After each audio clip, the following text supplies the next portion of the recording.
ዛሬ እንግዲህ በጣም የሳተ ጨዋታ አለ ማለት ነው። ኤምባፔ ከኤርሊንግ ሃላንድ ገብቷቸዋል አይደለም ማለት ነው። ለመጀመሪያ ጊዜ ነው ኤርሊንግ ሃላንድ ማለት ነው እንደዚህ ትንሽ የሆነ የተመታ ሳይድ ይዞ የሚገጥመው ኤምባፔን ከዶርትሞንድ ጊዜ በኋላ ማለት ነው። ዶርትሞንድና ፒኤስጂ ያሉ እንግዲህ ዶርትሞንድ የዛኔ ትንሽ ደከም የሚለው ዶርትሞንድ ነው። ፒኤስጂ ደግሞ በጣም ፒስ ናቸው። ኔይማር፣ ኤምባፔ ምናምን ካቫኒ ምናምን በጣም የሳተው ፒኤስጂ ጋራ ነበር የተጫወቱት ማለት ነው። ሃላንድ 2 ጎል እንዳገባ ታስታውሳላችሁ። የዛኔ ዊከር ሳይድ ይዞ ማለት ነው። አሁን ደግሞ የበለጠ ዊከር ሳይድ ነው ያዘው ማለት ነው። ከጎኑ ኦዴጋርድ ብቻ ነው ያለለት። ገብቷችኋል አይደለም? ደና ስም ያለው ተጫዋች ልጠሩ የምትችሉት ኦዴጋርድ ነው። ከዛ ኑሳ ምናምን ናቸው ያሉት ማለት ነው።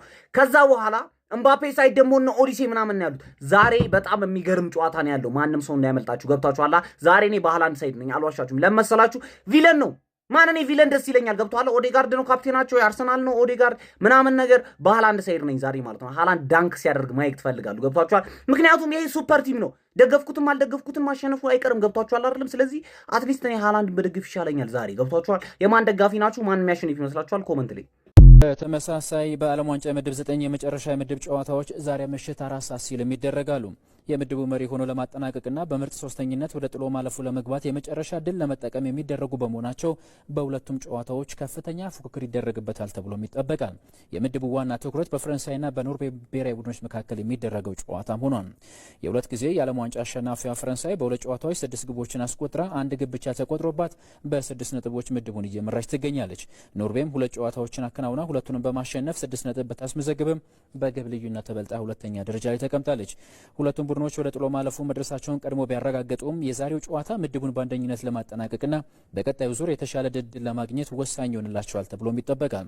በሌላ የምድቡ ጨዋታ ሴኔጋል ከኢራቅ የሚገናኙበት መርሃ ግብር ትኩረት አግኝቷል። ሴኔጋል በሁለቱም የምድብ ጨዋታዎቿ ብትሸነፍም አሁንም ሶስተኛ ደረጃን ይዞ የማለፍ ተስፋዋ የተሟጠጠ አይደለም።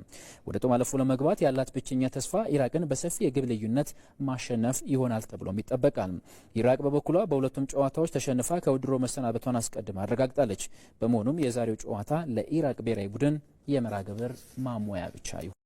ሁለቱን የዓለማችን ምርጥ አጥቂዎችን የሚያገናኘው የዛሬው የፈረንሳይና የኖርዌው ጨዋታ በብዙዎች ዘንድ በጣም ተጠባቂ ሆኗል ማለት ነው። ዛሬ ኪሊያን ምባፔ ወይንስ ደግሞ ኤርሊንግ ብሮት ሃላንድ የትኛው ነው ምርጡ አጥቂ የሚለውን ዛሬ እንመለከትበታለን እያሉ ይገኛሉ ማለት ነው። በሌላ በኩል ደግሞ ሁለተኛ ሆኖ ላለማለፍና አንደኛ ሆኖ ከምድብ ለመጨረስ የሚደረግ ከባድ ጦርነት ነው ማለት ነው። ሁለቱም 6 ነጥብ አግኝተዋል። ሁለቱንም ጨዋታ አሸንፈዋል።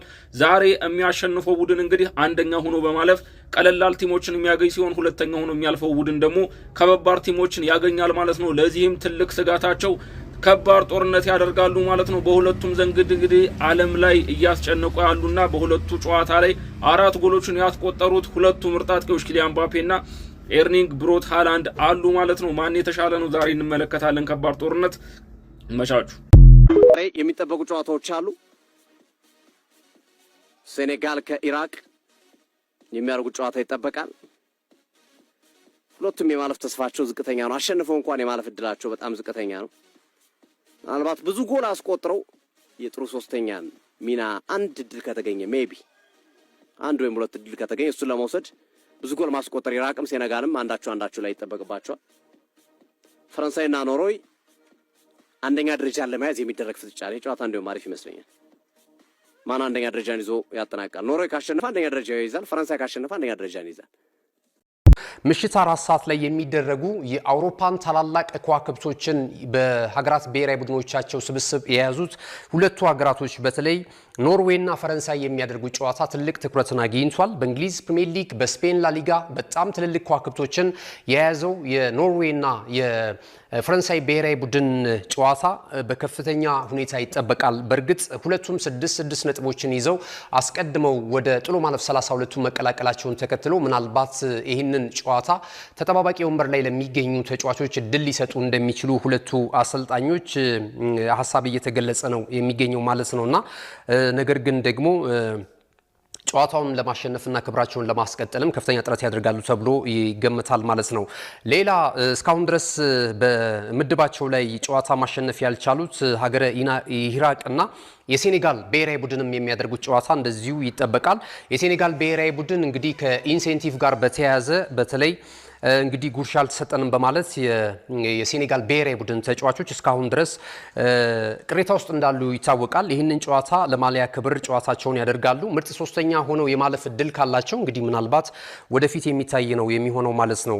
እስቲ ዛሬ ማለት ነው እስቲ የኖርዌይ ፋኖች አለን በሉኝ። የሃላንድ ስፔሻሊ የማን ሲቲ ፋኖች ናችሁ በኖርዌይ ሳይድ የምትችሉት። በፍራንስ በኩል እንኳን ኦብቪየስሊ ፍራንስ ዶሚኔት አድርጋ ጨዋታውን የማሸነፍ ፕሮባቢሊቲ አላት። ግን የሚፈጠረው እግር ኳስ ነው። እዚህ ጋር የሚፈጠረው አይታወቅም። እኛ እዚህ ጋር ለኖርዌይ ነው የምንቋጥረው። ኖርዌይ እንድታሸንፋት ሃላንድ አስቆጥሮ እንድታሸንፍ ነበር። ደግሞ ኦብቪየስሊ ካሸነፉ እሱ ሳያስቆጥር አያሸንፉ እና የማን ናችሁ ማወቅ እፈልጋለሁ። ኮሜንት ላይ